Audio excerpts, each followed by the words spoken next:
I guess welcome, my name is Sahil, as you already know. मेरे को YouTube videos बनाते हुए काफ़ी टाइम हो चुका अपने चैनल पे।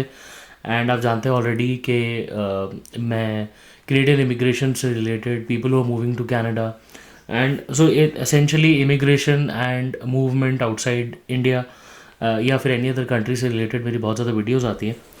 Of lately because of the kind of content and जो मेरा प्रोफेशन है उससे रिलेटेड काफ़ी सारे लोग मेरे साथ टच में आते हैं। Probably thousands and thousands of people have personally spoken to मी।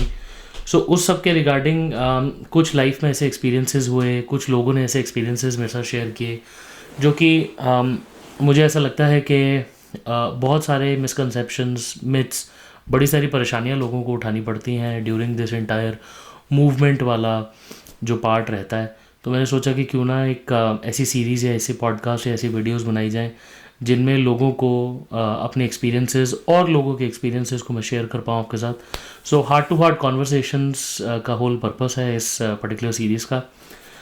मैंने हार्ट टू हार्ट कॉन्वर्सेशंस की काफ़ी पुरानी वीडियोस भी डाली थी, लोगों को काफ़ी पसंद आई, लोगों ने काफ़ी मोटिवेट किया था that we should have more because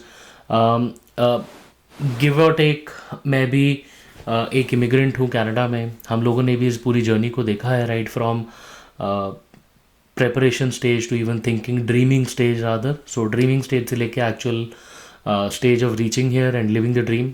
so इस पर्टिकुलर पूरी स्टेज को, हर एक तरीके के स्ट्रगल को, हार्डशिप को हम लोग फेस करके यहाँ पे पहुँचे हैं। So on a daily basis I am connected to a lot of people who go through all of these ordeals. तो पर्पस बेसिकली इसका यही है, heart to heart conversations of such life. So आज की जो पहली वीडियो है उसमें ज्वाइन करने के लिए मैं आपको थैंक यू कहूँगा। अगर आप पहली बार ही हमारे पॉडकास्ट को या हमारे वीडियो को देख रहे हैं तो मैं आपको रिक्वेस्ट करूँगा कि आप लाइक करें। और आज का जो टॉपिक है गाइस वो बड़ा ही इम्पॉर्टेंट और मेरे बड़े दिल के बड़े करीब है, क्योंकि बहुत लोग पूरे इमिग्रेशन प्रोसेस में आई थिंक अगर किसी की फ़ाइल लगने वाली है या लग चुकी है या फिर लगी हुई है फ़ाइल, तो उसके लिए सबसे ज़्यादा किलिंग और जो क्रूशल होता है वो होता है टाइम, जो वेट है ना। So the whole purpose of this wait और वेटिंग टाइम, क्रूशल, किलिंग, ये सब चीज़ें एक जॉइंट में आ जाती हैं, क्योंकि बहुत लोग फैमिली सेपरेटेड हैं, वो वेट कर रहे हैं अपने लव्ड वन से मिलने के लिए। किसी की इंसान की नई शादी हुई है, उसकी वाइफ को उसने स्पॉन्सर किया हुआ है फॉर एग्जांपल, उसके लिए भी है। So I personally think waiting is the most crucial aspect of this particular application, क्योंकि प्रोसेसिंग के अंदर साल लग सकते हैं, 2 साल लग सकते हैं। आजकल तो कोविड में आप देख रहे हो कितने ज़्यादा डिलेज चल रहे हैं। सो मुझे ऐसा लगा कि बहुत सारे लोगों से बात होती है, कुछ मेरे को ऐसे एक्सपीरियंसेस ऑफ लेट आए जिसमें लोगों ने अपने ही बड़े सरप्राइजिंग फैक्ट्स और बड़े सरप्राइजिंग सिचुएशंस को शेयर किया। यहाँ तक कि लोगों ने मुझे ये भी बोला कि गाइस हम लोग अपनी फैमिली प्लान नहीं कर रहे हैं पिछले 5 साल से। क्यों? क्योंकि हम लोग वेट कर रहे हैं हमारी फ़ाइल कब अप्रूव होने वाली है। और हालांकि अगर आप फ़ाइल को देखेंगे तो जिस कंसल्टेंट ने या जिस लोकल एजेंट ने उनको बोला था कि आपकी फ़ाइल लगने वाली है, आई फाउंड आउट दैट वो फाइल लग ही नहीं सकती, the person was not eligible, right. So bad faith में उसको इनिशिएट किया गया था उन एप्लीकेंट के साथ, एंड आज तक वो बेचारे 5 साल से वेट ही कर रहे हैं। एक और बड़ा सरप्राइजिंग फैक्ट आया कि कोई एक जेंटलमैन थे जिन्होंने बोला कि मेरे बैंक में करोड़ों रुपए पड़े हुए हैं। तो I was surprise, I said you know, लोग तो आजकल रियल एस्टेट में इन्वेस्ट करते हैं, आपने अपने बैंक अकाउंट में इतना हैवी बैलेंस क्यों मेंटेन किया हुआ है? वो कहते कुछ नहीं, मेरे एजेंट ने बोला था कि मेरी 6 महीने में फ़ाइल अप्रूव हो जाएगी और मैं अपने अकाउंट में पैसे लेके बैठा हूँ, the moment I get an approval I will fly of.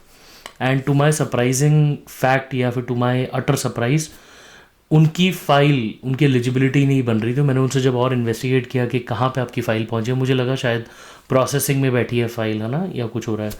Imagine उनकी फ़ाइल अभी तक लगी भी नहीं थी, राइट। सो एलिजिबिलिटी नहीं क्लियर हो रही थी। सो सच आर दी सिचुएशंस, बहुत ही अलग अलग एक्सपीरियंसेस होते हैं। सो गाइज, मैं जब कनाडा आया, जब मैंने अपनी फ़ाइल लगाई, तो मेरे लिए भी ये वेट करना बहुत मुश्किल था।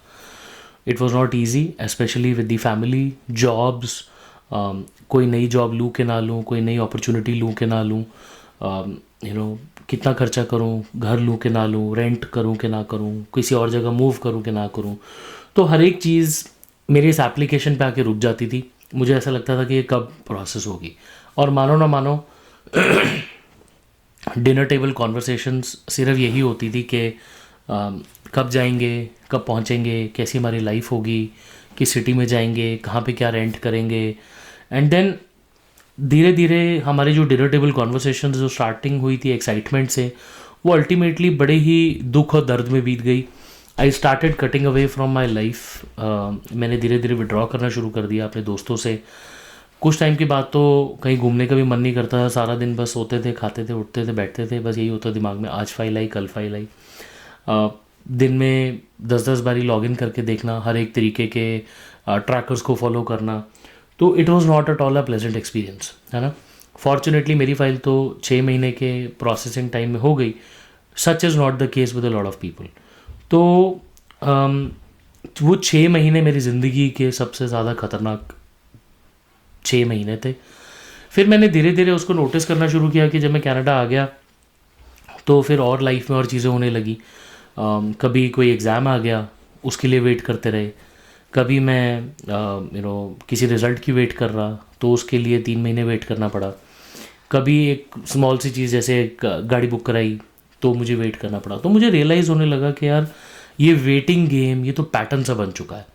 आज मेरी लाइफ को मैंने एक माइलस्टोन पे हैंग अप कर दिया।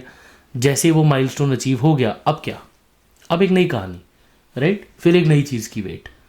फिर जब वो माइलस्टोन अचीव हो जाएगा, फिर एक और नई कहानी आ जाएगी, फिर हम उस चीज़ की वेट करने लगेंगे। तो अगर आप भी अपनी लाइफ में आप थोड़ा सा डीप डाइव करोगे तो आपको रियलाइज़ होगा कि जो लोग बच्चों की वेट कर रहे होते हैं ना, जिन लोगों के एक्सपेक्टिंग होते हैं, जो लोग, वो कहते हैं अब ये बच्चा हो जाएगा, है ना, बस ये हो जाए इसके बाद।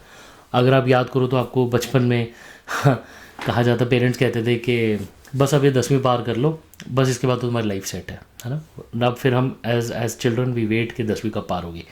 फिर आता है कि चलो 12वीं पास करो, अब तुम्हारी लाइफ सेट है, ठीक है। फिर उसके बाद कहते हैं जी बैचलर्स कर लो, अब तुम्हारी लाइफ सेट है। फिर अभी नौकरी ज्वाइन कर लो, अभी लाइफ सेट है। अब बस शादी कर लो, अब लाइफ सेट है। ये लाइफ कभी सेट होती ही नहीं है, ठीक है। अगर आप रियलाइज़ करोगे तो ये सेट होना या फिर शांति आना, ये सब आपका मेंटल स्टेट है। अगर आप ऐसे ही अपने नए नए माइलस्टोन्स को क्रिएट करते रहोगे तो आप उस माइलस्टोन की वेट में ही लगे रह जाओगे, राइट। सो मेरा पर्सनली मुझे ऐसा लगता है कि अब मैंने आदत बड़ी मुश्किल से छोड़ी है। अब क्योंकि मैंने आदत छोड़ दी है तो I am in a state to let you know कि व्हाट टू डू। तो मैंने अपनी लाइफ में कुछ कुछ ऐसे चेंजेस किए जो मुझे समझ में आया कि यार ये जो वेट है, ये जो एवर लास्टिंग वेट है, इसके ऊपर वेट करने का कोई फ़ायदा नहीं है। अपनी लाइफ को जीना सीखें। So the first remedy I thought was कि मेरे को अपना फोकस शिफ्ट करना पड़ेगा। Rather than waiting, I need to focus on what I am doing today. So जो टुडे वाला पार्ट है उसमें मैंने on a day to day basis, on an every day basis अपने शॉर्ट गोल्स बनाने शुरू कर दिए। फॉर एग्जांपल इस वीक, जैसे ही मेरा वीक मंडे शुरू हुआ तो मैंने एक पेपर लिख लिया कि मेरे को इस वीक के अंदर मेरे को अपने बेटे के साथ खेलने जाना है, राइट। या फिर मैंने एक छोटा सा ट्रिप लेना है टू द नियरेस्ट सिटी, या फिर मुझे 2-4 लोगों से मिलना है, मेरे कुछ पेंडिंग काम है। तो मैंने अपना जो फोकस है वो rather than waiting and checking my emails and everything, मैंने उसको फोकस को शिफ्ट कर दिया towards my transactional things on a day to day basis, may be a short trip, may be meeting friends और may be something like that. तो जब मैं वहाँ तक मैंने करना शुरू किया तो मेरा थोड़ा थोड़ा ध्यान हटना शुरू हुआ। फिर मैंने रियलाइज़ किया कि overall this has made my misery much more बेरेबल, और मेरे को ज़िंदगी में और चीज़ें करने का टाइम मिल रहा है। एंड प्लस जो टाइम जो वेट का था वो जल्दी जल्दी जाना शुरू हो रहा है, राइट। उसके बाद मैंने सोचा कि ओवरऑल एक दिन दिमाग में आया कि चल जब वो चीज़ हो जाएगी, है ना, से फॉर एग्जांपल कनाडा ही जाना है, तो जिस दिन मैं कनाडा पहुंच जाऊंगा उस दिन के लिए तो मैं प्रिपेयर्ड हुई नहीं। नॉट दैट मैं उसको होप पे छोड़ दूं, बट मुझे उसके लिए कुछ तो तैयारी करनी है, राइट। तो फिर उसके लिए मैंने क्या किया, मैंने अपना लॉन्ग टर्म गोल भी बनाने शुरू कर दिए। उसके लिए क्या हुआ कि एक शॉर्ट पीरियड ऑफ टाइम के लिए, now I call it the long term strategy, एक शॉर्ट पीरियड ऑफ टाइम के लिए मैंने सोचा कि मुझे कनाडा जाने के बाद अर्जेंट में मेरी क्या क्या रिक्वायरमेंट्स रहेंगी। फॉर एग्जांपल जॉब, घर, हाउस रेंट, गाड़ी खरीदना, रेंट पे लेना, या फिर लोगों से मिलना, या जो भी है ना। मैंने कुछ 5 या 6 आइटम्स एक पेपर पे लेके, एक वाइट बोर्ड लेके मैंने उस पर लिस्ट कर दिया। उसके बाद अगले 2 या 3 हफ्ते उसके अंदर मेरी जो भी रिसर्च लगनी है, फॉर एग्जांपल ओपनिंग का बैंक अकाउंट, क्रेडिट कार्ड लेना, है ना, कुछ भी चीज़ जो भी मेरे मेजर एक्टिविटीज़ हैं उनको मैंने एक पेपर पे लिस्ट डाउन किया। उसके बाद मैंने अगले 2 या 3 हफ्ते एक एक पॉइंट पे इंटेंसिव रिसर्च पे निकाल दिए ना। अब हम लोगों को आदत होती है जब भी हम रिसर्च करने लगते हैं तो हम खूब सारी यूट्यूब वीडियोस देखते हैं, हम इंटरनेट पर सर्च करते हैं, हम दोस्तों से बात करते हैं, हम कुछ वेबसाइट्स विजिट करते हैं। अब प्रॉब्लम क्या होता है, क्योंकि हम उसको लंबा खींच देते हैं तो हमारा जो वेटिंग वाला पीरियड है वो जैसे लगता है कि वो चलता ही जा रहा है। अब आज नहीं तो कल मुझे एक्टिविटी तो करनी है रिसर्च की, राइट? तो मैं उसको इंटेंसीफाई करके एक शॉर्ट पीरियड में डाल देता हूँ, ठीक है? तो मतलब जो मैंने 6 महीने की वेट में अपने आप को दर्द देना है वो सारा का सारा इंटेंसिटी मैं एक शॉर्ट 2 हफ्ते के पीरियड में लिमिट कर देता हूँ। उससे 2 फ़ायदे होते हैं। पहला, एक तो मेरा टाइम बच जाता है, वो जो 6 महीने का दर्द है वो 2 महीने में निपट जाता है। और दूसरा, जो मेरा इंटेंसिटी होती है उसकी वजह से जो मेरा थ्रूपुट या जो एफिशिएंसी है वो बहुत ज़्यादा निकल के आती है। मतलब जो अमाउंट ऑफ रिसर्च है, क्योंकि मैं उस चीज़ के पीछे लग जाता हूँ करने के लिए, तो उसकी इंटेंसिटी और उसका एफर्ट, उसका एफिशिएंसी बहुत ज़्यादा बढ़ जाती है। फिर अल्टीमेटली क्या होता है कि 2 हफ्ते के बाद मैंने अपने टाइमलाइन बना लेना है कि इस एक्टिविटी को यहाँ तक कंप्लीट हो गई। फॉर एग्जांपल एक क्रेडिट कार्ड लिया, है ना, कौन सा क्रेडिट कार्ड लेना है, कौन से बैंक में जाना है, किस बैंक अकाउंट को खोलना है, उस सबको मैंने एक पेपर पे लिख दिया। When the time comes I will resume that activity, और तब जो मैंने आज की रिसर्च करी उसको मैं उस टाइम पे जाके ऑन द स्पॉट में उसको अप्लाई कर दूँगा, ठीक है? तो उससे क्या हुआ कि 6 महीने बाद जो मैंने काम करना है, जो ट्रांजैक्शनल एक जो छोटी सी चीज़ है उसको मैंने आज ही कर दिया। फॉर एग्जांपल हाउस हंट, अब आज से मैं घर ढूंढने शुरू करूँगा तो मेरे को आज कोई फ़ायदा नहीं है, क्योंकि आज से 6 महीने बाद वो घर अवेलेबल नहीं होगा, राइट? बट मेरी जो और रिसर्च है कि किस सिटी में लेना है, किस जगह के पास लेना है, कैसे कैसे घर हैं, किन लोगों से कांटेक्ट करना है, कौन से ऐसे रियल्टर्स हैं, इन सब का रिसर्च मैंने आज करके रख लिया। तो अब जिस दिन मैंने कनाडा जाना होगा उससे हफ्ता पहले मैं इस सब की पूरी लिस्ट खोलूँगा एंड देन उसका मैं काम शुरू करके एंड ऑफ द लाइन, ठीक है? सो लॉन्ग टर्म स्ट्रैटेजी को आप अपनाओ, जिसमें आज आप 2 से 3 हफ्ते को डेडिकेट करके अपने एक्शन आइटम्स बनाओ, उन पे आज ही 2 से 3 हफ्ते लगा दो। 2 से 3 हफ्ते के बाद अपना टाइमलाइन बनाओ कि इस दिन में ये वाला काम करना होगा जब मैं कनाडा पहुंचूंगा। तो कनाडा जाने से पहले या कनाडा जाने के बाद। अब मैं आपको कनाडा का एग्जांपल इसलिए दे रहा हूँ क्योंकि मैं इमिग्रेशन का हूँ और यही मैं करता हूँ दिन रात, है ना, बट आप इसको अपनी रेगुलर लाइफ में भी अपना सकते हो कि आपको अगर से किसी रिज़ल्ट की वेट कर रहे हो या फिर आप किसी कॉलेज में एडमिशन की वेट कर रहे हो, तो जब तक उसका रिज़ल्ट नहीं आता तब तक जो भी आपकी लॉन्ग टर्म स्ट्रैटेजी है आज कर लो एंड देन आप जब वो सिचुएशन आएगी, जब वो इवेंट होगा, तब आप उसको कंटिन्यू कर सकते हो। एक और चीज़ जो मेरे जहन में बहुत ज़्यादा आती है वो मुझे लगता है कि हमारी जो डिनर टेबल कॉन्वर्सेशंस हैं वो बहुत ज़्यादा बुरी होती हैं।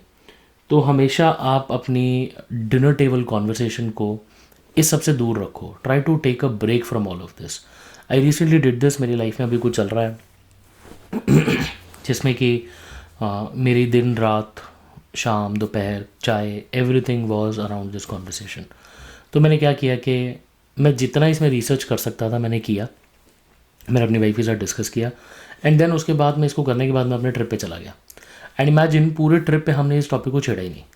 And now today, and this is a very recent thing, ये पिछले वीक में ही हो रहा था मेरे साथ। Now after all of this activity now we are much more settled. हमने पहले इंटेंसिव रिसर्च करी हमने बहुत ज़्यादा उस चीज़ के बारे में सोचा, खुद को परेशान किया, फिर मैंने और रिसर्च करने के बाद उस चैप्टर को क्लोज़ किया कि अब मेरे हाथ में कुछ नहीं है। मैंने इस फैक्ट को डाइजेस्ट कर लिया कि अब इससे ज़्यादा मैं कुछ नहीं कर सकता, अब जो भी होगा 1 महीने बाद होगा। वहाँ पे रोका और फिर मैं नायग्रा फॉल्स अपने एक ट्रिप पे चला गया। जब मैं वहाँ से वापस आया तो I M now much more settled. अब मेरे पास थोड़ा और अलग अलग चीज़ों को करने का टाइम है, क्योंकि कुछ एक ऐसे वेरिएबल है जो मेरे कंट्रोल में है नहीं, राइट? सो मैंने उस चीज़ को डाइजेस्ट किया और खुद को समझाने के बाद मैं आगे बढ़ चुका हूँ। So guys, the gist of the story और the moral of the story is basically कि हमें रियलाइज़ करना होता है कि beyond a certain point of time हम हर वेरिएबल को कंट्रोल नहीं कर सकते। टाइम या वेट एक ऐसी चीज़ है जो कि बहुत सारे लोगों पे, बड़े सारे प्रोसेसेस पे और बड़ी सारी सिचुएशंस पे मैटर करती है। फॉर एग्जांपल कोविड, ऑफिसेज का प्रोसेसिंग, है ना, लोगों का अवेलेबिलिटी। आप एक लेवल से ज़्यादा इन चीज़ों को होल्ड बैक नहीं कर सकते। तो क्योंकि आप उस चीज़ को बैठे सोचते रहोगे तो आपके सोचने से आपकी डिनर टेबल कॉन्वर्सेशंस ख़राब होंगी, है ना, आपकी रेगुलर लाइफ ख़राब होगी, आपके बच्चों के साथ या फिर आपकी पार्टनर के साथ आपकी लाइफ ख़राब होगी। तो better to sit down, think all you can in a very short time. उस शॉर्ट टाइम के बाद अपनी लाइफ में आगे बढ़ना सीखो। सो गाइज, एक तो ये बड़ी इंपॉर्टेंट चीज़ है कि ये जो स्ट्रेस है ना, ये जो इतना ज़्यादा वेट का जो पार्ट है, क्योंकि आपके कंट्रोल से बाहर है, तो इतने स्ट्रेस के साथ ये जो बीमारियाँ होती हैं, इन सब से भी आपको एस्केप करना है। ये लाइफ एक ही मिली है हमें, राइट। ये बच्चे आज छोटे हैं, कल ये बच्चे बड़े हो जाएंगे, फिर हम मिस करेंगे कि हमने इनका बचपन नहीं जिया, राइट। सो आप ट्राई करो कि अपने माइंड को थोड़ा सा कंट्रोल में रखो, अपनी चीज़ों को अलाइन करो। I am not saying to give up, but I am saying कि अपनी लाइफ में जो भी आपका पार्ट है प्रिपरेशन का, उसको आप आइडेंटिफाई करो कि आपको किस चीज़ के लिए प्रिपेयर करना है और कितना प्रिपेयर करना है। और जब आपने उतना प्रिपेयर कर लिया, उसके बाद तो आपको सिर्फ वेट ही करना, उसको छोड़ देना, right. And beyond that your life will become much more simple, much more straight, and I hope आपको इससे बहुत बेनिफिट मिलेगा। सो गाइज, आई होप आपको आज की ये पॉडकास्ट और ये वीडियो पसंद आई। अगर आपको लगता है कि हमारी हार्ट टू हार्ट कॉन्वर्सेशंस आपको अच्छी लगी, आपको कुछ फ़ायदा मिला, तो definitely give it a like. Do not forget to subscribe to the channel. Do let us know if there is some content or some topics that you think can be brought into this particular discussion and this forum, and we would definitely like to speak to you more about it. For all other such videos, heart to heart conversations, please be tuned, please do subscribe, and we would love to see you soon in Canada. Once again, I wish you all the best, and I really hope to see you soon in Canada. All the best.